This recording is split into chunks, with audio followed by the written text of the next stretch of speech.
Hi, I'm Bry Cox with BryCoxWORKSHOPS.com, and for today's Q&A, I'm actually going to do a repeat of a Periscope video that I filmed earlier today for PPA Charities. So PPA Charities had a number of us photographers from around the country, each doing a video every half hour all day long to raise money and awareness for PPA Charities, which raises money for Operation Smile and Donny Amore, which is some orphanages outside the country.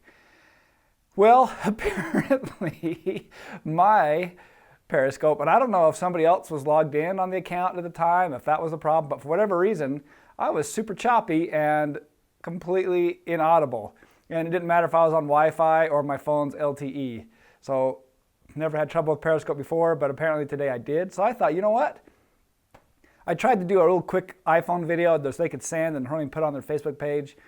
But I thought, why not just do it the right way? I can put it up on my YouTube channel with the other videos, and I can actually give Jochen here a better answer to his question, because when I don't know if the first one even was audible. When I tried to play it back myself, the Periscope, I couldn't even understand a single sentence, so it sounded pretty bad. And then when I redid it, I kind of missed a lot of points that I really wanted this fellow to hear. So, okay, I had rigged all the little slides on my iPad, but now I can do it the right way. I can cut to them. So I have here a email from Jochen from Switzerland, and I hope I'm saying your name right. It looks like a Hebrew root to me, so I'm reading it that way. I'm very sorry if I'm reading it wrong.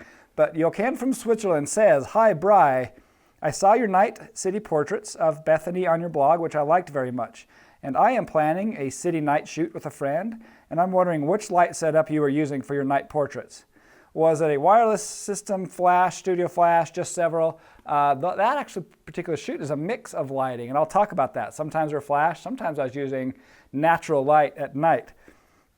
I like the soft colors and how the model is perfectly lit to fill the whole scenery. Often you have the model lit strong by the flash and the background is in hard contrast, but you manage to get harmonious light. I would love to get some hints. What is most important to get similar results, and what is the main lighting setup for this? Best regards from Switzerland, Jochen. Okay, so let me cut to some of those slides.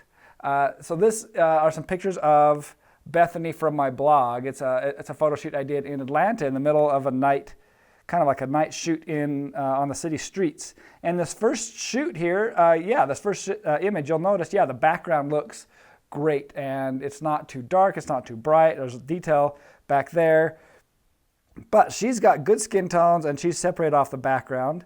The next image is warmer. We'll come to that because that's an important thing. But look again, great skin tone. She's sculpted with the light. The shadows are where they need to be, and the background isn't too dark. And if I flip through more of these images again, the background looks great. Background looks great, and I'm just having fun with just lighting her and making everything look great. Okay, so how do I do this? Let me set my iPad down and explain one thing. Lighting at night is no different than lighting, doing portraits in the daytime. So let's just say we're shooting here in the daytime. Let's say maybe it's a wedding or something, a family, and you're outside, right? We have kind of two light sources. We have our ambient light and we have our additive flash. In this case, it could be really almost anything, but I like flash for its versatility because I can move the location, I can aim it wherever I want, and direction is really important. But the other thing is I can change the intensity, which is really hard with other light sources. Okay, so we have ambient light, in this case our sunlight, and we have flash. The trick for me is I like to match my flash as much as possible. Oh, getting text, I thought I muted everything. I like to match my flash to the ambient. So let's say it's a pretty bright day. I'm going to bring that flash up. And particularly in the daytime, I like my flash to be slightly above the ambient. And I shoot my camera manually at the flash level because that's my foreground. That's the skin tones. And that makes the background, everything in the background, darker.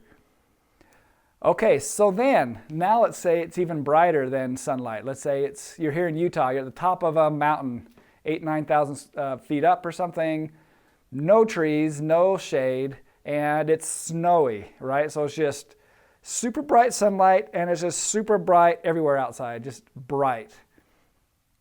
And so this would be like an F-22 kind of day, right? So really high on the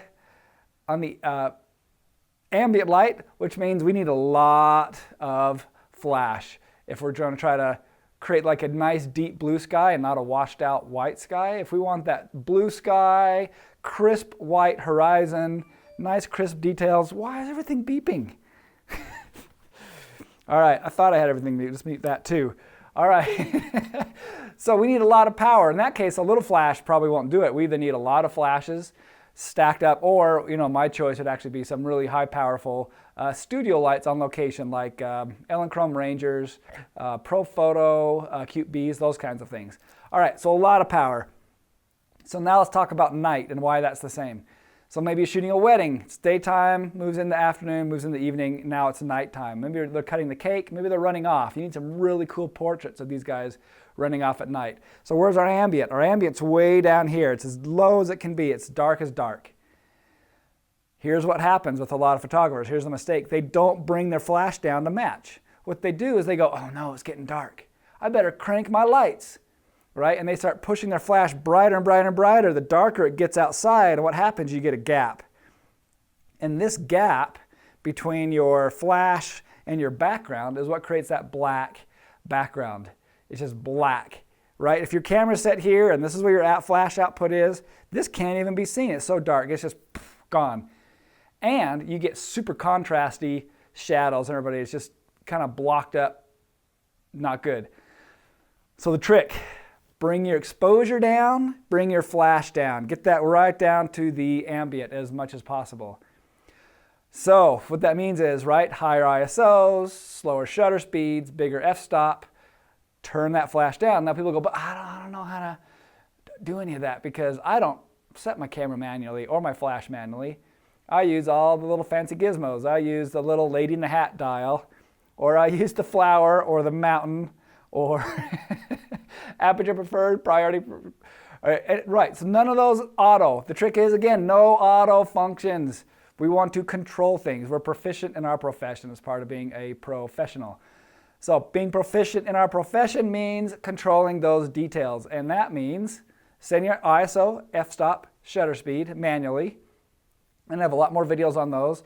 And it means setting our flash manually. So a lot of times I'll have it on a pole. You'll have other videos on this in my Q's and A's and on my training videos. You can see that. And the way you adjust a flash is either by upping the power, turning down the power, or moving it closer and further away, and then modifying maybe the quality of light, like with an umbrella or something for softer or sharper light. That's the trick. So now let's look at some of these pictures again. And I just want to show you, with that in mind, notice the difference. So this first image we looked at, where it's kind of a blue background, notice her face is sculpted really well, and there's a nice blue spill of light behind her that's separating her from the background. So where's my flash on this shot? I'll tell you. The flash is laying on the cement. I only used one light on this. And my main light, my flash is actually my secondary light behind her, creating a separation. And it's blue because I color balanced to the street light. The street light is my main light in this case. That's why I call it natural light at night, because natural light means using the natural ambient light. There's a problem usually. Most people don't shoot very well natural light, and here's the problem. You can't move the direction of the natural light like you can a flash. So that means you have to aim the model's head towards that light to get the right shadow sculpting, things like that you want. If you can't move the light, you got to move the model. That's why a flash is nice, is because I can get the model set and I can move that flash to do exactly where I want it. So if you can move the light, you can kind of really shoot anywhere. Otherwise, you have to move the model. So first shot here, the background is really blue because my color balance is set to the light. Background goes blue. The second shot, it's warm because now I'm using my flash as a main light. So the background in relation to the flash is warm. Does that make sense? I'm just changing my white balance custom using my 3 steps that you see in my other videos. If you're unfamiliar with those, there's actually 4 free videos if you sign up on my website, BryCoxWORKSHOPS.com. And one of those is my 3-step process for nailing exposure and color. I actually have another video there too on mixing flash with outdoors, so that actually go really well with this video. Again, this is flash as my main light. And then this fourth one here, blue background again, that is street light as my main light. All right, so there you go. That's how, and then if you flip through these others here, you'll notice the trick here again is sculpting the face, making everything look just right, and doing everything manually. Manual flash, manual camera settings, ISO shutter, f-stop, and of course we add to that color balance because we like to be in control of things. So there you go. Hope that answers your question. And I hope you have some fun out shooting at night. And if any of you guys anywhere have questions about photography or my systems, how I work, maybe you even disagree with me, drop me a note, send it to me. I'd love to hear it. I'd love to answer it in one of my upcoming Q&As. So, all right, until next time, America, and Switzerland in this case.